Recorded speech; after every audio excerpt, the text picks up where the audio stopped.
청나라 이후 오늘에 이르기까지 중국의 보이차를 이해하려면 중국 공산화 과정의 역사를 조금 이해할 필요가 있습니다. 이 과정에서 보이차 생산지에서는 수많은 파란곡절이 일어났었습니다. 중국이 공산화되면서 모든 차 생산 공장이 국영화됨으로써 생산과 판매를 분리하여 공산당에서 통제하게 되었습니다. 그래서 현대의 보이차 시대에 이르기까지 중국의 보이차 시대에는 크게 5단계로 나누어 구분을 하고자 하였습니다. 하지만 모든 역사가 그러하듯이 하나를 이어 또 다른 하나가 나타날 때에는 여러 가지 혼돈도 함께 따라오기 마련입니다. 국영화되어 일괄 통제됨으로써 통제의 효율성은 있었겠으나 품질의 지속성, 정확성, 신뢰성은 보장할 수가 없었습니다. 보이차가 유명해져 세계적인 차가 되었으나 이면에 신뢰가 담보되지 않으면 차 애호가들은 스스로 차에게 노란하고 차 생산자에게 노란하고 말 것입니다. 이를 경계하고자 하는 목소리, 자성하는 목소리가 중국에 있었던 것도 사실입니다. 중국에서는 보이차의 시대를 고, 노, 중, 청, 신의 5단계로 나누기도 합니다. 개인 차창에서 국영 차창으로, 다시 민영 차창으로, 더 나아가 개인 주문자 생산 시대로 변화된 역사에 따라서 나누는 방식입니다. 고보이차는 청나라 시대부터 1950년도 이전 개인 차장들이 국영화로 운영되지 않았을 시기에 생산된 보이차들을 말합니다. 이 시대에는 개인 차창에서 생산하고 개인 차창에 이름을 붙였습니다. 청나라 옹정황제 시대의 보이차는 황제에게 진상되던 공차였습니다. 석병현 사람들이 마방과 함께 이무지역으로 옮겨가게 되었는데 이 석병인들이 이무지역에 정착한 최초의 한족이었습니다. 이들과 현지의 태족, 한민이족 요족들이 서로 협력하여 보이차를 만들기 시작했습니다. 이 석병인들이 이무산에서 다원을 개간하고 도매업체 격인 차창을 설립하여 상호를 세우기에 이릅니다. 이로부터 시작된 명칭은 근대에 이르기까지 개인의 공장에서 생산한 보이차의 이름 뒤에 모두 호자가 붙게 되었습니다. 이때 보이차 병을 만들 때에 자신의 상호 책임자의 이름을 내비에 적어 함께 차병을 눌러 만들었습니다. 송병호, 복원창호, 동경호, 진운호, 창태호 등과 같은 이름이 그것입니다. 이 이름이 중국 공산화가 완전히 이루기 전까지 사용되었습니다. 지금 우리가 호자급 보이차 혹은 골동 보이차로 부르고 있는 매우 희귀한 차입니다. 보통 사람들은 사진으로만 겨우 볼 수 있을 정도로 희귀한 보이차입니다.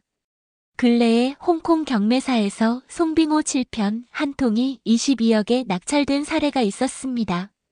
눈으로 보고서 진품을 가리기에는 너무 어려운 골동 보이차 세계여서 매우 흥미롭기는 합니다. 노보이차는 1951년에서 1975년까지 중국 차엽공사 운남성분공사의 국영 차창들에서 제작한 초기의 차상품들입니다. 포장지에는 중차 폐원차가 기재되어 있고 중자 8개가 차자를 중심으로 원형으로 둘러싸고 있어 팔중차라고도 합니다. 녹인병, 홍인병, 황인병이 이때에 만들어졌습니다. 이 시대에 만들어진 보이병차들은 거의 통제가 이루어지기 어려운 환경에서 만들어졌습니다. 홍인병과 녹인병의 포장지를 인쇄한 모양이 보이차마다 많은 차이를 보여서 진품에 대한 논란이 끊임없이 일어나고 있습니다. 이때에 공장장으로 있었던 추병량 선생이나 판매 홍보를 담당했던 노공령 선생의 증언을 보면 이해가 갑니다. 녹인, 홍인 포장지를 중차공사에서 제공하는 것을 사용했다고 합니다. 별다른 요구사항이 없었기 때문에 녹인 포장지가 부족하면 홍인 포장지를 쓰기도 하고 반대로 하기도 했습니다. 또한 중차공사에서 제공한 포장지를 인쇄한 곳이 몇 군데여서 인쇄소마다 사용하는 잉크나 판형이 달랐다고 합니다. 동일한 공장장의 지시에 의해 병배는 동일하게 만들어져서 표준 등급이 있었지만 포장지에는 그런 기준이 없었다고 합니다. 그래서 포장지를 보고서 인자급 보이차를 판별하는 것도 상당히 어려운 문제이기도 합니다. 중보이차는 1976년에서 1999년 국영 차창에서 만드는 보이차가 표준화 단계에 들어서게 되는데 이때에 만들어진 보이차를 가리킵니다. 특히 1975년을 주목할 필요가 있습니다.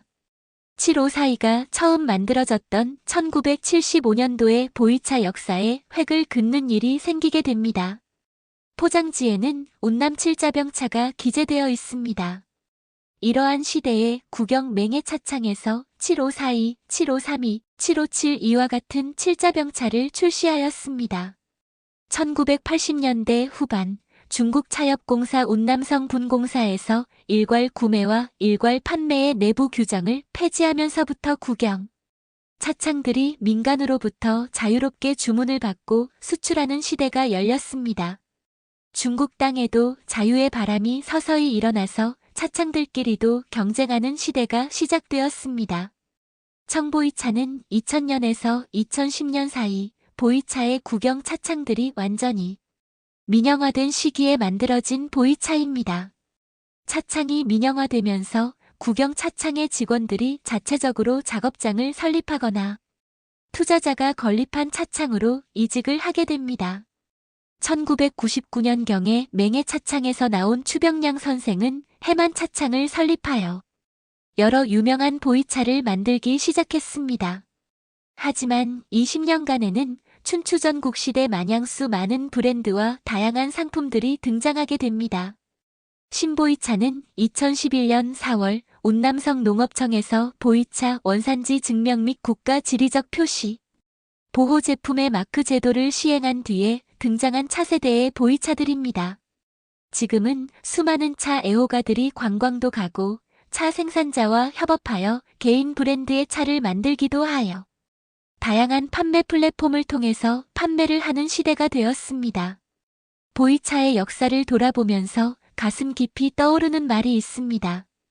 2006년도에 석곤목 선생이 쓴 경전보이 서문에 나오는 내용을 발췌하였습니다. 차를 대하는 우리의 자세가 어떠하여야 하는지를 잘 보여주는 글귀입니다. 차는 내가 즐기는 것이지 차에게 놀림을 당하여 끌려가지 말아야 할 것을 이야기해주고 있습니다. 차는 진짜와 가짜가 없음이니 오직 좋아하고 좋아하지 않는 것만 있을 뿐 마치 사람들이 서로 어우러져 살아가는 것과 같음이라. 차는 사람을 속일 수 없으니 오직 사람이 사람을 속이고 있거나 그대가 차를 아직 모를 뿐이다. 삶에서 배움은 그 대가를 지불해야 하는 것. 차의 좋고 나쁨은 상대적인 것이지 절대적인 것이 아니니 더욱이 유일한 표준이란 있을 수 없다. 맛을 배척하는 것은 오로지 자기의 견문이 비좁음을 드러내는 것이고 고집을 피우고 남의 의견을 듣지 않는 것은 오로지 자기의 무지를 드러내는 것일 뿐이라. 작차지인, 품차지인, 향차지인, 최파완물상지, 완차, 불효피차완. 차를 만드는 사람도 있고 차를 평하는 사람도 있고 차를 함께 누리는 사람도 있으나 가장 두려운 것은 즐기다가 그 뜻을 잃어버리는 것이니 차는 즐겨야지 차에게 놀림을 당해서는 안 된다. 시청해주셔서 감사합니다.